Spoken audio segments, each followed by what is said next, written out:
Amid a number of higher-profile contests, voters also will choose California's next lieutenant governor, treasurer and other statewide office holders on November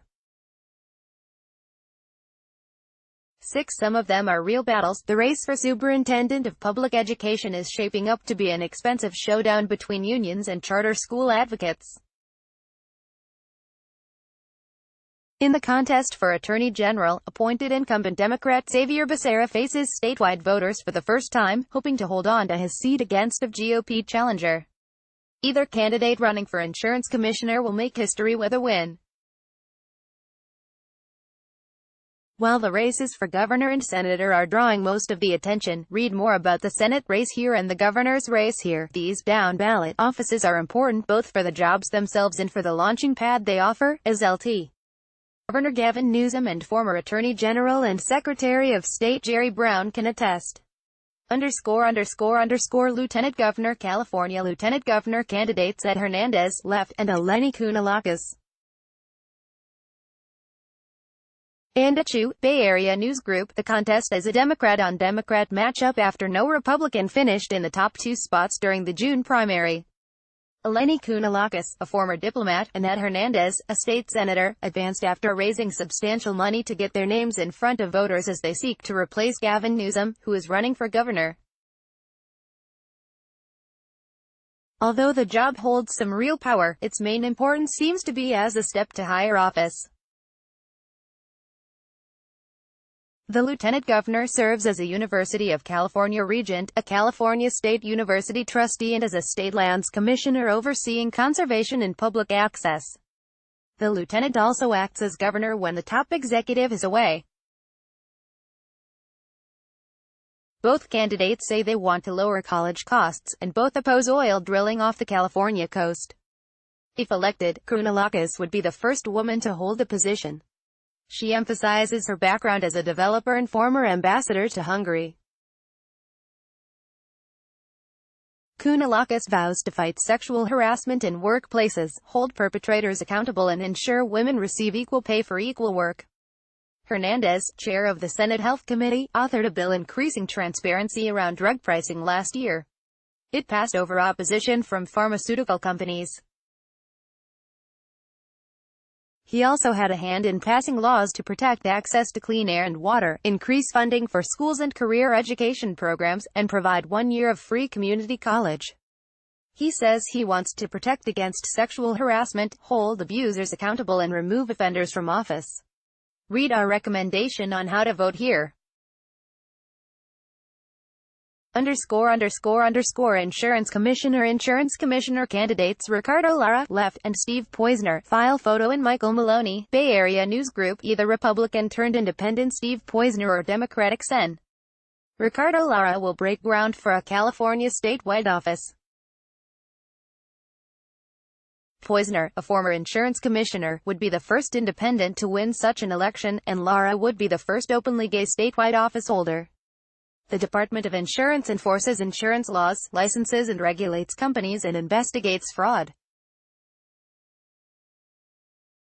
Poizner, a wealthy Silicon Valley technology entrepreneur who lost a bid for the GOP gubernatorial nomination in 2010, ran as an independent because he said the insurance commissioner's office should be free of politics. Lara, who authored a failed bill that would have provided state-run health insurance, said that remains a top priority. Poizner has said he would focus on making sure homeowners have adequate protection against wildfires and other natural disasters. Both have promised not to take insurance money, though Lara had to give back money he took from the Political Action Committee of the nation's largest physician-owned medical malpractice insurer. Read our recommendation on how to vote here. Secretary of State candidates Mark Muser, left, and Alex Padilla, courtesy of Mark Muser and Alberto E. Rodriguez, Getty Images. Democratic Secretary of State Alex Padilla is seeking re-election against Republican attorney Mark Muser. Padilla emphasizes his record of sparring with President Donald Trump and often denounces the president's unsubstantiated claims of widespread voter fraud in California. Padilla called on the president to take a tougher stance on election security to avoid having the public's confidence undermined. I believe as commander-in-chief he has an obligation to address it and, frankly, put Putin and any other foreign nation that seeks to undermine our democracy on notice that the actions will not be tolerated, he said in July. Padilla also refused to comply with the Trump administration's requests to provide data on California voters, arguing it was politically motivated. Muser is running on a platform of purging voter rolls of people who have moved or died and conducting audits to ensure ineligible people aren't registered to vote. At the same time, he promises to increase the number of voters in the state by making sure residents know the easiest ways to register. He also wants to make it easier for California's military members to vote while deployed out of state. Read our recommendation on how to vote here. Attorney General candidates Xavier Becerra, left, and Stephen Bailey. Michael Malone, Bay Area News Group NP photo, Rich Pedroncelli, Gov. Jerry Brown tipped the scales in this race when he appointed Xavier Becerra Attorney General at the end of 2016, after Kamala Harris left the post because she won a U.S. Senate seat. Since then, Becerra has gained prominence in California's confrontations with the Trump administration. He's led the state in suing the federal government more than 40 times, over environmental regulations, healthcare and more, and is mounting California's defense against the Trump administration's challenge of 3 state laws to protect undocumented immigrants. But the job of Attorney General involves more than just legal jousting with the feds, a point retired Judge Stephen Bailey, Becerra's Republican opponent in the November election, makes as he challenges Becerra in his first election for the job to which he was appointed. Bailey, a strident critic of California's sanctuary state laws, also says that Becerra is soft on crime and too adversarial against the Trump administration. Both Democrats and Republicans, including Bailey, have criticized Becerra for not doing enough to seize guns from Californians prohibited from owning them because of criminal convictions or mental illness, a power he has as Attorney General. In addition to being the state's top lawyer, the Attorney General is also its top cop, with duties to support and oversee law enforcement agencies up and down the state. Becerra agreed in March to investigate the Sacramento police shooting of unarmed Stephon Clark, after African-American leaders had criticized him for not paying enough attention to police shootings. Bailey endeavors to put an end to what he refers to as the California Democrats' crime wave, in part by reversing Prop 47, which in 2014 reduced penalties for certain nonviolent drug and property crimes. Read our recommendation on how to vote here. Treasurer State Treasurer candidates Greg Conlon, left, and Fiona Ma. Michael Malone, Bay Area News Group, Democrat Fiona Ma and Republican Greg Conlon are vying to replace outgoing Treasurer John Chiang. The treasurer manages the state's money and sits on the boards of California's public employee pension funds. Ma, a State Board of Equalization member and former Assemblywoman, says she would make socially responsible investments with the state's money. She says her experience as a certified public accountant will help keep the state's fiscal house in order. She touted her experience balancing budgets at the local level and at the state level during the Great Recession, and overseeing the collection of $60 billion in state revenues. Conlon, also an accountant, challenged Chiang in the last general election. He served on the California Public Utilities Commission as president for 2 years and commissioner for 4. He also was a member of the state's Transportation Commission for 2 years. He wants to overhaul public pension programs by starting a new defined contribution plan for new employees.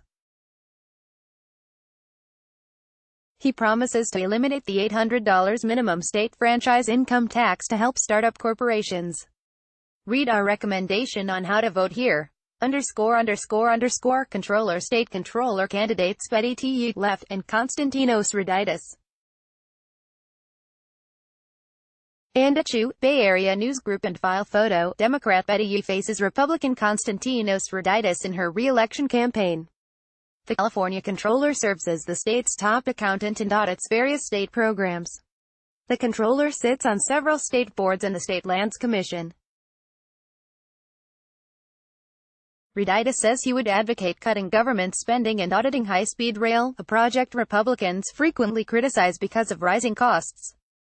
Yi says she has promoted tax policies that are equitable for vulnerable populations, including people living in poverty and LGBT people. Read our recommendation on how to vote here. Superintendent of Public Instruction State Superintendent of Public Instruction candidates Tony Thurmond, left, and Marshall Tuck. Eric Crabb, Bay Area News Group. The race to become the state's top public education official has become a proxy battle in a larger fight over how best to improve California schools. On one side of the debate are powerful teachers' unions, which back Assemblyman Tony Thurmond.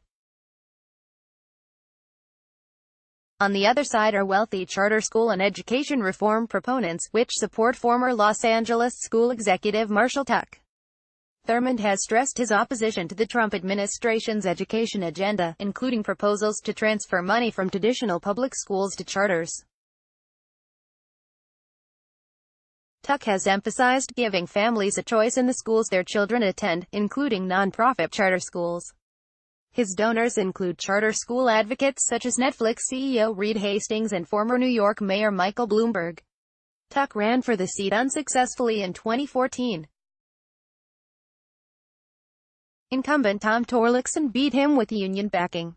Tuck and Thurmond both want to spend more on public schools and support the state's ban on for-profit charter schools. Thurmond and Tuck are Democrats, but the race is nonpartisan and their party affiliation won't appear on the ballot. Read our recommendation on how to vote here.